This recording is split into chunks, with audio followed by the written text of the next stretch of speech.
everyone, and welcome to the Malthaus Games podcast. This is episode 21. We are of legal age to finally drink the beers we've been drinking since we started. Because that's how time works. It's exactly how time works. This is the Malthaus Games podcast. We are a tabletop games podcast. We talk about board games, card games, RPGs, and other tabletop games, but mostly focusing on the board and card aspect. With the occasional cat. With the occasional cat or dog that I usually edit out, so you won't really get to hear that too well. My name is Delton. I am the host. With me today is my lovely wife and yellow player and co-host, Haley. And I am hijacking this episode today. We are now a murder podcast, and we're going to talk about the staircase. No. Yes. No. Delton, tell people what they want to hear. Tell us about the staircase. So we just finished watching this series on Netflix that used to be on YouTube called The Staircase.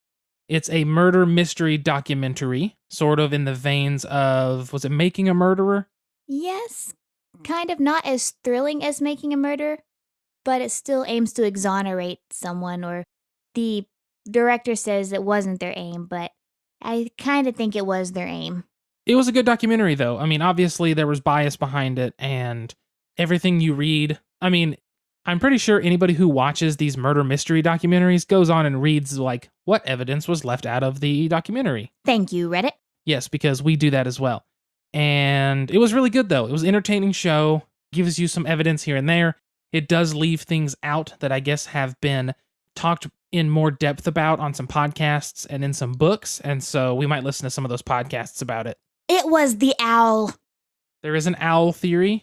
You should watch it, and you'll understand why towards the end. The raptor claws, the sharp talons, death and destruction in bird form. You're dumb. Yeah.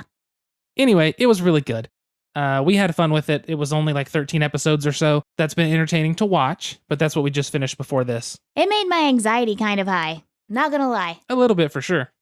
Yeah, so you probably should not treat this as a self-care session, because if you're already feeling kind of stressed or a little anxious or a little overwhelmed, this is not the best show for your emotional well-being, depending on how invested you tend to get in these kind of things. I think I agree with that. Just because it is, it's a murder mystery. There's a murder, and there's a mystery behind it, and so it's all kinds of blaming and pointing fingers and trying to figure these theories out, and it's stressful, and it makes you think about things, and it's just kind of crazy, but it's at least entertaining. Yeah. So we got done watching that. In terms of what we've done lately, not a whole lot. We have been recovering from Gen Con basically still. We've played a lot of Welcome 2. We've played Arboretum a few times. Welcome 2 is so much fun. That is one of my new favorite games. We'll have to talk about that soon or do a review or something sometime soon. I agree. Stay tuned. Exactly. We'll have to do something for that one. But we've just been hanging out. I got the new World of Warcraft expansion, so that's been a big development for me, which means I'm spending a lot of time on that. Which means I'm technically single now. Haley's single, ready to mingle. Not really. It's been fun. World of Warcraft's fun. I mean, I'm kind of having flashbacks to living in that 400 square foot apartment by myself in Stillwater right now. Except our house is bigger than that, so you shouldn't. And I have cats. But no, it has been fun. Normally, whenever Delton plays his World of Warcraft, I come sit on the floor and do hood rat stuff on my computer, or read books, or plot world domination or something like that. So it's been kind of fun for both of us. Yeah, it's kind of a weird thing where we're at a stage in our marriage and relationship where if I play World of Warcraft, she'll come sit next to me or sit in the same room and do something else. And sometimes when she's working on one of her articles or doing something that she needs to work on or something she wants to do, I'll just sit next to her and watch TV or something. So we have this weird relationship where we don't have to be doing the same thing, but we like to be next to each other or near each other in the process. I don't know that that's weird, but I don't know if that's the norm or not, because I don't ask all my friends and stuff. Probably means we're closer to divorce than we'd like to admit. Hope not. Just kidding. Oh, God. You're not getting away from me. Oh, God. Well, to ensure that I'm not getting away, we're going to drink some beer, because I definitely can't run on that. What Delton can do on beer is dance. If you give me enough, yes, but it takes a lot. And his dancing is both feet firmly planted on the ground, Delton's upper torso is swaying more twisting than swaying. You're not really swaying. It's going in a twisting motion. And generally, Delton has to have both hands occupied, so he can't like dance with just a beer in his hand. He normally has his phone or someone else's beer or something else in the other hand, I think for stability, because I'm afraid if he were to just do his little twisting motion with both feet planted on the ground, he would be lopsided with only one object in one hand and would thus fall over. Therefore, he compensates by holding something else. I think that hypothesis is likely correct. It may need testing. However, I do not feel like being the subject of testing to that anytime soon. You have to see it, though. It's not like he looks at anyone in particular. His gaze is like at a 30-degree angle down, and we don't know what he's looking at, but he's looking at something. We need to do like a Pythagorean theorem to figure out what the hell you're actually looking at. It wouldn't be too hard, I'm sure. It's usually just the ground. Is it anything on the ground, or do you remember at that point? I think I just stare. I find a spot that no one's at. I don't make odd eye contact. I'm not looking at people in any manner. So I just stare at the ground, and it's just good. It just looks better than staring up into the sky or on the ceiling. I kind of think that staring into somebody's eyes would be a little less awkward than just staring at the ground doing this twisting motion with two objects in your hand. Maybe you as an onlooker would think that, but me as the one participating and doing it, no, that would not be less awkward. How many beers do you generally have to drink to get to that point? I do not like to disclose the actual amounts of alcohol that can be consumed by my body. Today, our first beer is the Oatmeal Stout from State Brewing Co. Brian brought us this one from Kansas. It says, a coffee-like brew finishing soft and velvety from a rich foundation of oats with subtle vanilla notes. Oh, it rhymed. How sweet. That's so cute. 7 malts and roasted grains offering full-bodied flavor.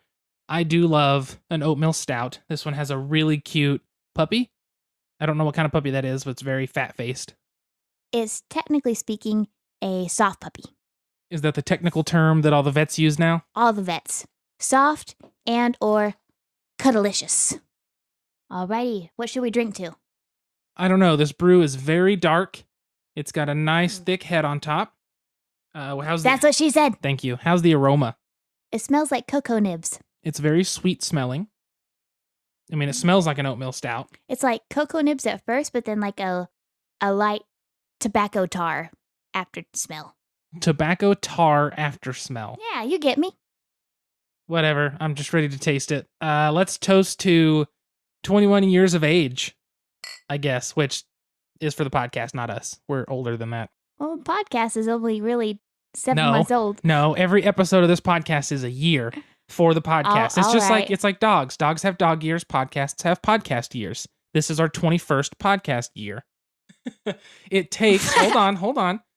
It takes 26 podcast years for one human year. That'll be our 1 year anniversary of the podcast, but it will be 26 in podcast years. And no, everybody, Delton has not consumed any alcohol before the taping of this podcast. This is how this works. If we were a weekly podcast, it's a different type of podcast, a different breed, so to speak. And so it would take 52 weeks for one human year of podcasting. The further Delton strays from logic, the further his hands go away from his body whenever he's talking. It's so true. I'm reaching out like toward the sky. I'm trying to grab games off the shelf. You're trying to grab logic out of thin air. Well, let's toast to 21 years old and logic. And logic. I guess just for safety reasons, we are 27 and 26 at this moment in time. Thank you. Which one's which? Dun dun. It's got that nice thickness an oatmeal stout usually has. Trying to put my finger on more of the flavor. I feel like I'm drinking a yoo-hoo, a beer form of a yoo-hoo. I don't see that much chocolate. I get a lot more of the roasted. I can definitely taste a lot of the darker roasted malts. I'm trying to make our tasting of the beer more interesting because in the early episodes, it was just like, it tastes like beer. Yeah. All right, cool. Let's move on. And that was it. But I feel like the beer aficionados that may listen would appreciate a little more. The bad part is I'm not trained in this. I haven't practiced this. So it's just like, what's happening? I took a class and got an A. But that was wine. It's like if you took Nesquik, put it in coffee, and made it alcoholic. Say that word again.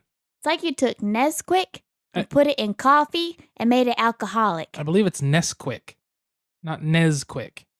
Hell. I think it's Nesquik. Like Nestle.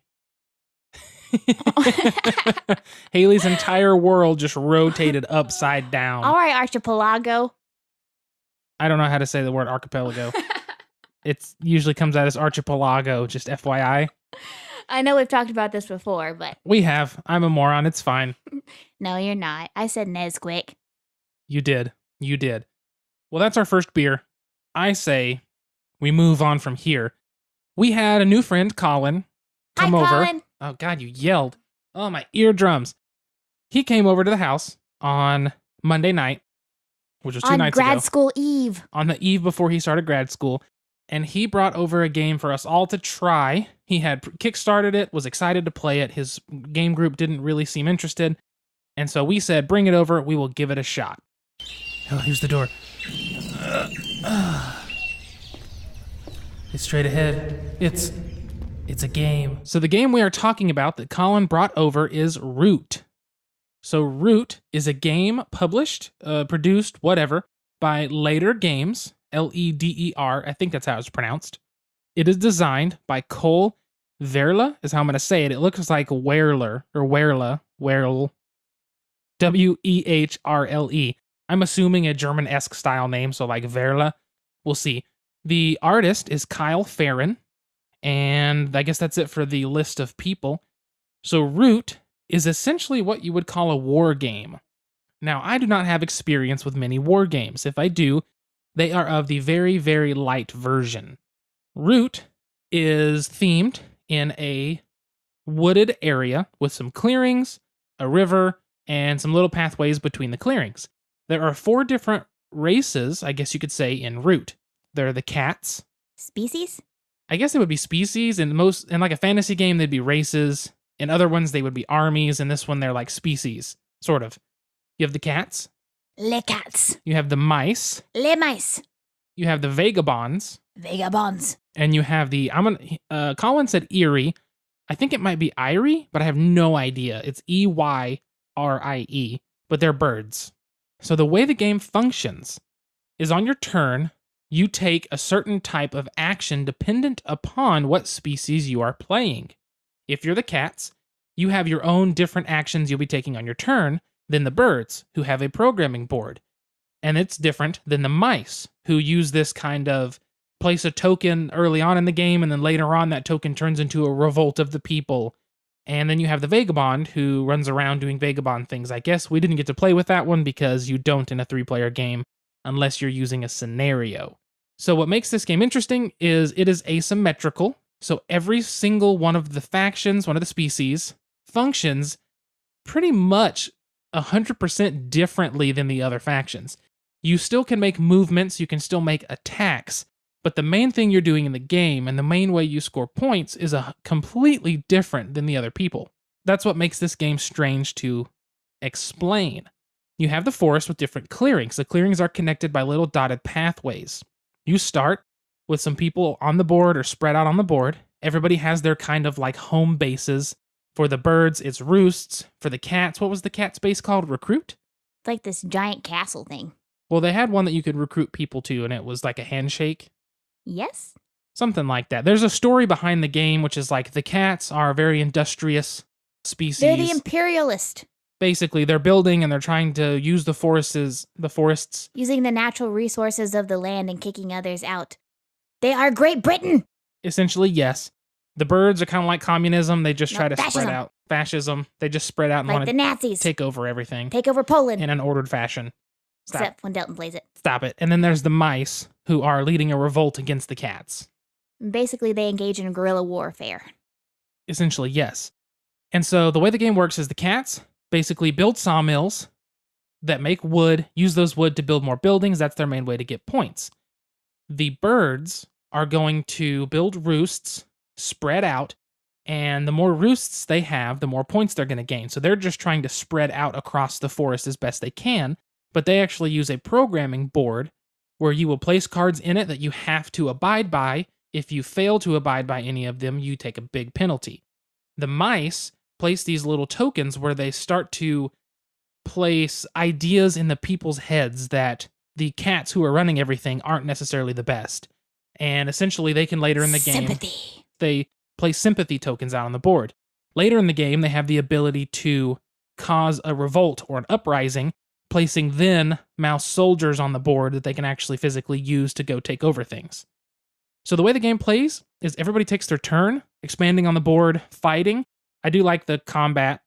We'll talk about that in a bit. And you're just expanding and trying to take your own personal path to victory. There is a set of cards in the game that can replace your point token. So you have to work your way up the point track, and the first person to 30 points immediately wins the game. However, you can take one of these certain types of cards, and if you are able to take it and use it as a scoring victory, it eliminates your need for points, and then you just have to fulfill whatever the requirement on that card is to win. So that can kind of bring someone that's very far behind. It can bring them a path to victory that might be a little easier. Yeah, it's a great catch-up mechanic. Yes. This game functions in that normal way. Everybody takes their turns that are all completely unique. Now, Haley, do you want to try to explain more of the cats? Because since I played the birds, I really can't say how the cats functioned 100%. So basically, whenever the game starts, there is a cat on most every location on the board. And the cats start out with one recruit station, a sawmill, and a crafting building.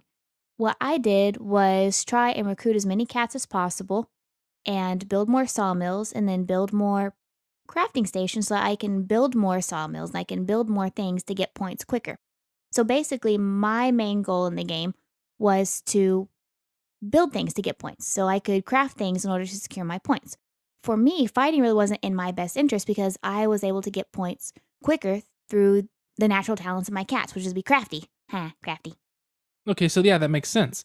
In terms of me on the birds, I had to build this little tableau of a programming thing, with the first column that you build into is for recruiting, the second one is for moving, the third one is for attacking, and the fourth one is for building more roosts. If any of those cards failed at all, you finish the rest of your turn ends basically immediately. You finish the turn immediately, and you take a huge penalty and your entire program board resets. I only had it happen once, which was lucky for me. So on the clearings on the board, I know I spoke of, it's the forest, there's pathways and clearings. Each clearing is marked by a little symbol, whether it's a mouse, a fox, a bird, or a bunny. No, there's no birds on the board, but it's a mouse, a fox, or a bunny. Those symbols are on all of the cards you get in the game. So in terms of my programming board, if I put a fox symboled card, or I guess it would be a suit, the fox suit card, in my move, I would have to move a unit from a fox clearing. So this made my strategy kind of strange, where I'm moving around trying to expand, but I have to have some place to move from, people to move from that type of place, and things like that.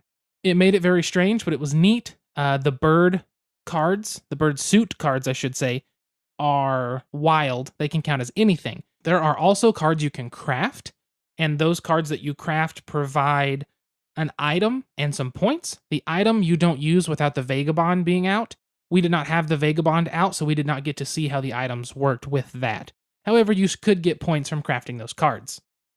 Some cards also had abilities that you could utilize, and the way you utilize all of those is if you have rule over one of the clearings of that matching type. So one of the bunny cards said if you ruled 3 bunny clearings, you could play that bunny card for its ability. And the way you rule a clearing is have higher amount of things in that clearing than your opponent, whether it be workers, buildings, or both. I guess it's not workers, but warriors, buildings, or both. So if I have a clearing with 3 birds and Haley has 3 cats, the birds win ties, so I would rule it. But if Haley had 4 cats, she would then rule that territory and be able to build there and things like that. Or 3 cats in a building. Or 3 cats in a building versus my 3 birds, her 3 cats in a building would have more total things on her side to win the rule of that clearing. Now, when you attack somebody, it's really simple. You've got 2 12-sided die. They go 0 to 3 3 times. You roll both of them. The attacker gets the high number. The defender gets the low number, unless you're the mice. They flip-flop that. And then that's it. So if I have 3 birds and Haley has 3 cats and I'm the attacker, I roll the dice. I roll a 2, she rolls a 1.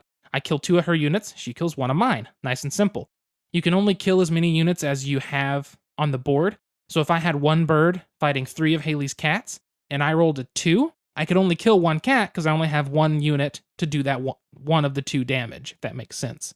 So combat's real clean, it's real simple to understand. Surprisingly, this game was way easier than I thought it was going to be once we started. And it went by a lot quicker. It was estimated an hour and a half to 2 hours long, I believe, and it took us like an hour 10. Yeah, it was about an hour 10 is all, which we might have missed some rules here and there. I don't know.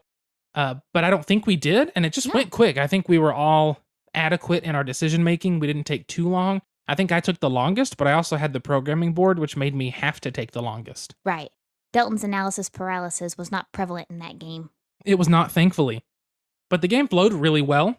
The graphic design was pretty good. I actually really liked it. It was so adorable. It was a kitty, and the little kitty wooden tokens were so cute, and I loved it. The artwork and illustration is awesome. It's very cute. It's just very neat. These forested creatures in a unique art style. It was really inviting and welcoming. But the game is a war game. You are playing, like, you could easily slap on, what is it? Was it like ideology, the board game ideology? You each play a faction. So there's the imperialist, there's the fascist, there's the communist, there's the capitalist, and then I think the socialist is the other one. The other one was the fundamentalist. Fundamentalist. So you could have easily slapped that theme onto this game, and it wouldn't have changed a thing because this is a war game. It just so happens that you're a cute little kitty or you're a bird. Exactly. And so that made it a lot more inviting for us to dive into it, which was really cool. It flowed well. It played well. I saw it at Gen Con this year, and I walked past the booth and I looked and I said, everyone's been raving about this. It looks cute, but I don't really know anything about it. And then it looks cute. I heard it kind of is a war game. Not really that interested. And I kept hum-hawing about it. Never ended up picking it up. I didn't back it on Kickstarter. Now after playing it, I kind of wish I would have picked it up because I think this is a fun game to have a different style than we usually play, but the artwork and things do help the appeal for friends. Makes it more inviting. I think so. But all in all, I can't say off of one play that I recommend the game to everyone. I do think if it sounds interesting, check it out. Oh, yes. Because it was a very fun game. It was more accessible than I thought. I read through the rule book. They do have a learn to play book and a advanced index of rules, essentially. So the learn to play book was quick to get through, pretty easy. I think watching a video might help a little, but it wasn't that complex. And I would say give it a try if you get a chance to. Just give it a shot. It will hit retail. So then you'll be able to go out and pick it up if you want. But I think I'm going to get it. And so I hope that says a little bit of something. But I definitely enjoyed the game. Seconded. Like I said before, I think one of the coolest parts of this game is how every single faction has its own thing that it does, meaning that everyone plays in their own style, making this really a very high version or a very advanced version of an asymmetrical game. Hey, what can I get you? I'd like a topic. Any special way? Make it a top shelf topic. Coming up.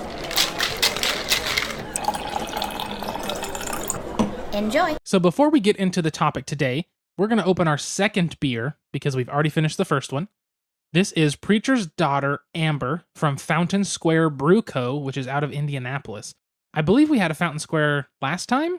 Yes, I think so. I think it was their pale ale. I think so. I really like their label design and how the color is what differentiates the different beers. I don't know. It's just very neat. I don't see anything. Toasted caramel aromas precede hints of citrusy hops with a slightly sweet and nutty finish. It's an amber. Hopefully it's pretty solid. Preacher's daughters are nutty. Hey! Hey! All right, let's give this one a sniff. It smells like a solid amber. I'm having trouble smelling it. It smells like chamomile. Chamomile? I don't know that I see that, but we'll see. It doesn't really have that toasted amber smell. We'll see how it tastes. Oh, Haley just gave a bad face. That was a bad face from Haley. It tastes like sweet chamomile. I don't see the chamomile. I get the citrus hops, the citra hops. I get a little bit of those. I get the amberness of it. It's definitely sweeter. You have to think, you just finished a very heavy oatmeal stout that might be affecting how this tastes. We might need to refresh our mouths with some water. I feel like I need to lick a cat or something. Well, there's a Hershey in the floor. He probably needs a bath. He smells like dirt. Well, if this tastes like dirt, you'll be fine. I don't know. I find it pretty good. I think it's a pretty good amber. It's nothing crazy, but it kind of nails it, even though there's just a hint of those citra hops in the back. It's getting better. like I said, we just came off that oatmeal stout, and we've been talking with that and not cleansing our mouth, and this is putting something new in, and I think it blended in a weird way at first. Despite what Haley says, I like it. She's over here smacking and whatnot. But for the topic today, we wanted to talk about asymmetry in games. Since, like we said, Root has an asymmetric property about it, I thought that was a good topic to come in because it is something that is different. It is something that most games don't have. Asymmetry usually refers to the players doing or having the ability to do different things on their turns. The most basic form of asymmetry usually comes in the form of player abilities or player powers. One easy view of this is if you've heard of the game Ghost Stories. In Ghost Stories, you each play a different color of monk, whether you are green, blue, yellow, or red. Each of those have a different power they can use. One of them can move anywhere on the board instead of just the normal 2 or something like that. Nice and simple. You can look at Scythe, where each faction has one small benefit, and then their mechs do maybe something different or in a different order, things like that. So it kind of changes it up a bit. That's going to be the most basic version. The next version of that, one that I think is a good example, is like Rising Sun. It does have just, faction powers, kind of like in Ghost Stories and stuff. However, they're a little more significant, changing your style of play.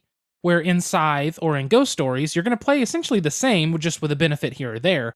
In Rising Sun, it starts to morph the way you approach the game because they can be significant changes, right? So each player has their own method they're going about. You're still aiming for the same goal, and in the end, the same things are achieved in terms of combat or points or battle, whatever, but it's done differently. Root kicks it up another notch, which is that every single player not only has a 100%, I'm not going to say 100%, has like a 65-75% unique way to play. There are some overlap between the players in terms of you can battle and move, but the main way they're going to play is going to be unique to themselves. Their main goal is going to be fairly unique to themselves, and everything basically the players do is their own thing. And so it's a kind of a neat advanced version of that asymmetry, because when I take my turn, everybody's watching what I do to figure it out. When Haley took her turn, I'm watching her to figure out what she's doing. When Colin would take his turn, I would watch and see what he's doing. And you have to focus on your opponents in an asymmetrical game like that because you don't know how they play. You're not over there reading the board. Plus, they're built to have a completely different strategy, and they can't necessarily do the things you can do. Delton couldn't build a sawmill and use that wood to make stuff. No, and I couldn't. And you couldn't put down cards as a program. Right, and so you are having to focus on what you're doing while taking into consideration what the other person's doing when you may not really have a grasp of what their character does. Which, granted, this is the first time that we've played this, and so I wasn't as familiar with the birds or with the mice as I was with the cats. But at the same time, it's really hard to take into consideration somebody's strategy when in the downtime I have to constantly reevaluate mine. Yeah, exactly. You're constantly focusing on theirs and looking at what they're doing and figuring out what they're doing. And then when it comes to yours, you're like, wait, I can't do the same things. I've got to focus on this strategy. And it really does give you a new puzzle in a type of game like this. So I really enjoy that about Root.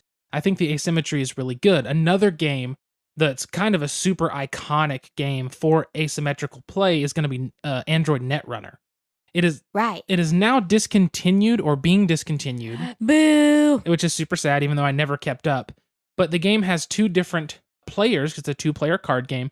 One of them plays as a defensive kind of trickish side where you're trying to not lie to the opponent, kind of trick them and trap them in these guises and things. And the other opponent is trying to be very offensive. And so that's a very cool asymmetrical game. And there's something appealing about asymmetry, and that's what we wanted to really talk about as the topic today, is that asymmetry keeps people involved in a game a lot more than I think a normal version. Like if Root, everyone played the same way, I don't think it would be as fun. I don't think it would be as interesting to watch from the other side of the table when you're waiting on your turn. And it would decrease the playability. It would also highly decrease the playability or the replayability. Because now I can go play a different faction and have a completely different experience at the game. So that's a really cool element of anything that's asymmetrical, is it does increase that replay and it increases basically how you approach it and the different combos too. If you have a very aggressive friend playing as the birds versus a very passive friend, that's going to change how the game plays. Ha! Yes.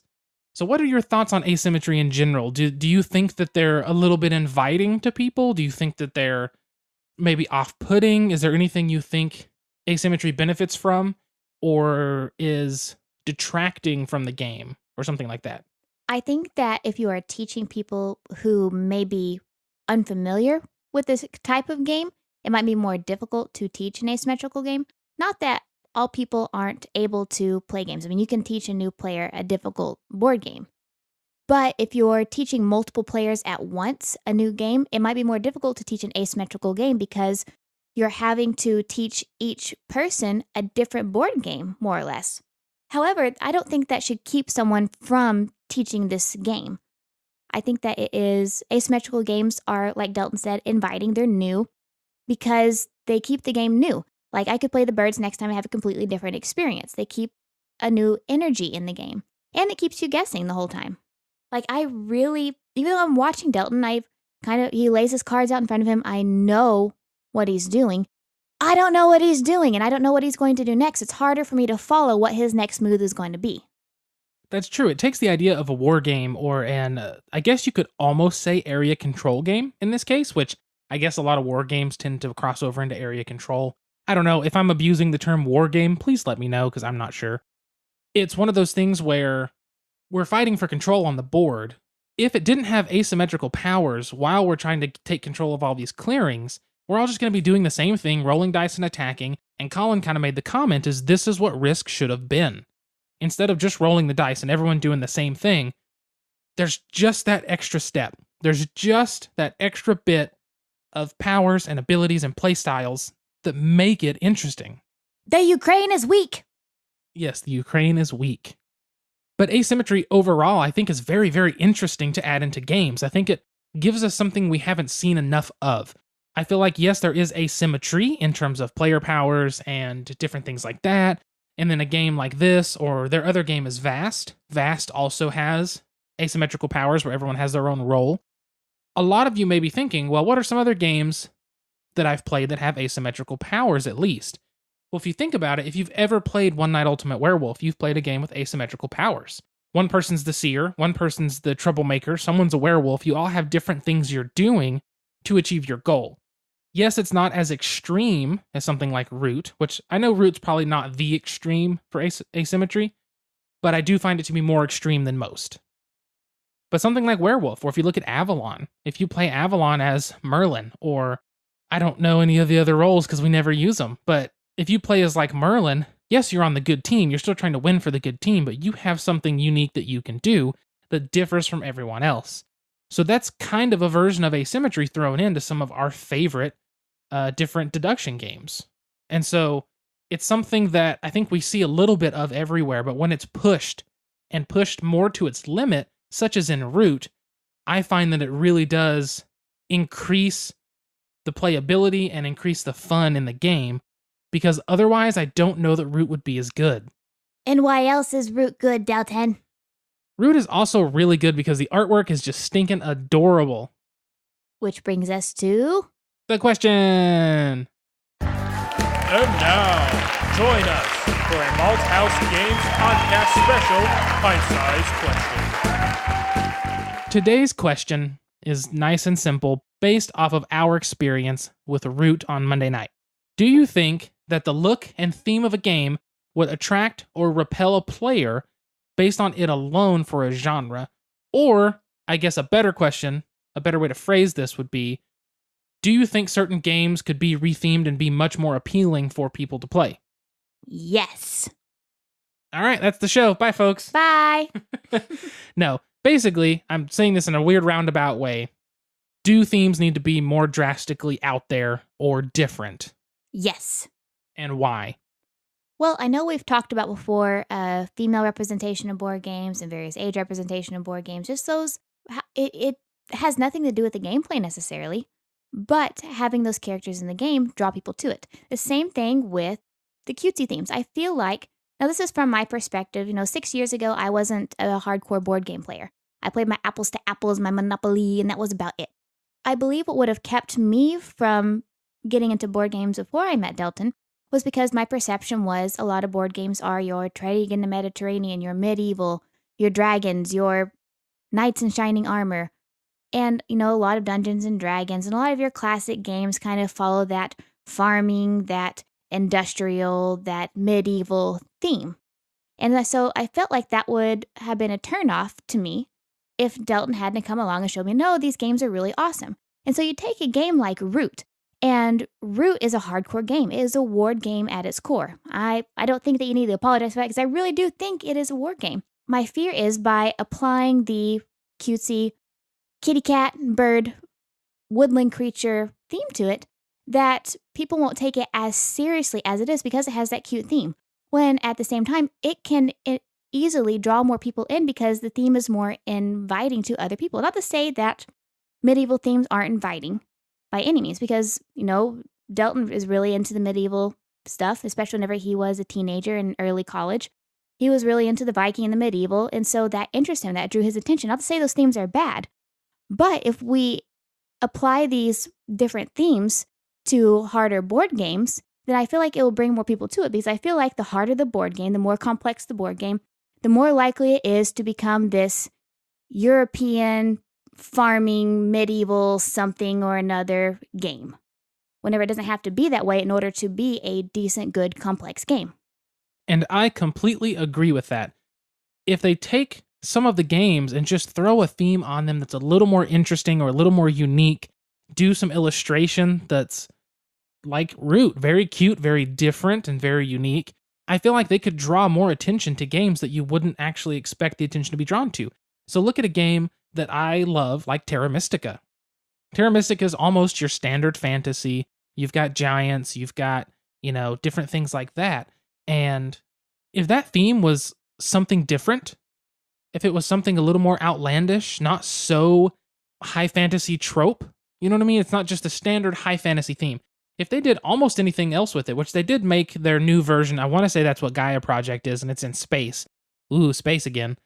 If they did something different, something completely unique with that game, I feel like they would draw more people to it. Yes, they would find out, oh, this is actually more complex than I thought. Like that poor couple we saw open the box in Edmund Unplugged. Yes, that was brutal when they thought they could just pick it up and play it. They put it down on the table, and Delton and I just sat there like, should we be those people? Like, we would provide instruction, but do we really want to be the people who come to the table and be like, hey, this game's a lot harder than it looks, guys? Because they just looked at it for 25 minutes and then packed it up, put it on the shelf, and left, and we felt real bad. It's one of those things where, yes, you could just sit down, learn the game, and play, but it's going to take you a while, and they were not in for a while. That's the problem. But if you took games like that and rethemed them, they could be fantastic. If you took a game, which given, I love the theme, but if you took something like Shadows over Camelot, where, it's Camelot themed, it's King Arthur and the Black Knight and all that stuff, the Holy Grail. If you took that and made it some other theme, sorority girls, like different sororities. Oh my God, that'd be so funny. That would be a perfect theme to lay on top of it. And it would be so fun. And that premiering at Gen Con, people would absolutely love it. It's already a great game. You don't have to change any of the mechanics. Just applying a different theme just brings in more attention. I think so, exactly. That's like one game I cannot get my hands on because I don't want to spend $200 for a used copy. If I could find Rococo, which is the game about dressmaking, I think that theme is fantastic. You're basically a tailor and you're making these fancy dresses. What game has that theme? If that game was another game where you're trading resources in Central Europe in like the 1400s or, something, it's going to be less interesting. But the fact that you're making these dresses and it's this lavish new theme that you haven't seen in a game before, it makes it so much more interesting. And I think that's something we need more of in the game world. We do get some cool themes. We get some very awesome artwork, especially when it comes to some of the artists that are really emerging now. But it's something that we need more of. We need less standard trading games. Give it a theme that's something unique. And I think it's going to stand out like Root does. Then, as long as it's a well-made design like Root, it's going to do exactly what Root has did, which is launch a fully funded, successful Kickstarter, get a ton of people purchasing it, talking about it, raving about it, tweeting about it, Reddit posting about it, and everything. And now it's going to hit retail and it's going to sell, and it's going to sell well because they did what they needed to do. They made a good game with asymmetry, which in itself attracts people. They applied a cute theme that was also well designed and well illustrated and inviting. And all in all, the total bundle, they did what they needed to do to ensure their game will sell, and they did it, and it's happening. And I feel like people need to take a page from that book. And I feel like that will improve the game industry to the next step. Seconded. Boom. On that note, we're going to close this podcast out. It's been fun hanging out again. I need to finish this beer. It's real hard. Well, you can do that. I already finished mine. My belly's full of salsa. It is full of salsa. We did have some salsa with dinner. Anyway, thank you so much for listening. Hopefully this episode was interesting to you. If you could please go on to iTunes and give us a review, 5-star review, especially if you loved us. That helps us out become more visible. Make sure to like us, share, subscribe, SoundCloud, iTunes, YouTube.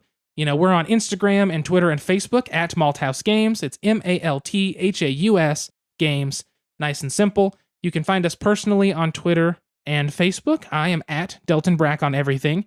Haley is at SQUIRRELYGEEK. Don't forget, if you haven't watched Haley's Psychology of Board Games on Rage Quitting on YouTube, it's got over 1,000 views now. I think it's over 1,100. And it's doing really well. It's on YouTube. Share it and like it for us. Throw it out there. Leave a comment, whatever you want to do. But go check it out. It's about 25 minutes or so long.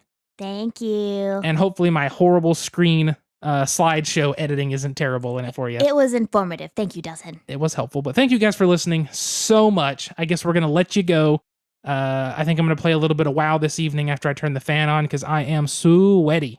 We are the most Midwestern people when it comes to saying goodbye. If you ever try and hang up the phone with someone from the Midwest, it's like, well, I guess I better go. Yes, I gotta go too. Gotta go switch the laundry. Yeah, I gotta start cooking dinner. Well, it was great talking to you too, man. I hope you have a good day. You too. Tell your mom hi. You too. Okay, thank you. Love you. Love you too. Talk to you soon. You too. Bye. That's exactly how phone conversations go in Oklahoma. It's friggin' ridiculous, but it happens all the time. Thank you guys again. Until next time, sit back, relax, grab a drink, and play some games. Goodbye. See you guys.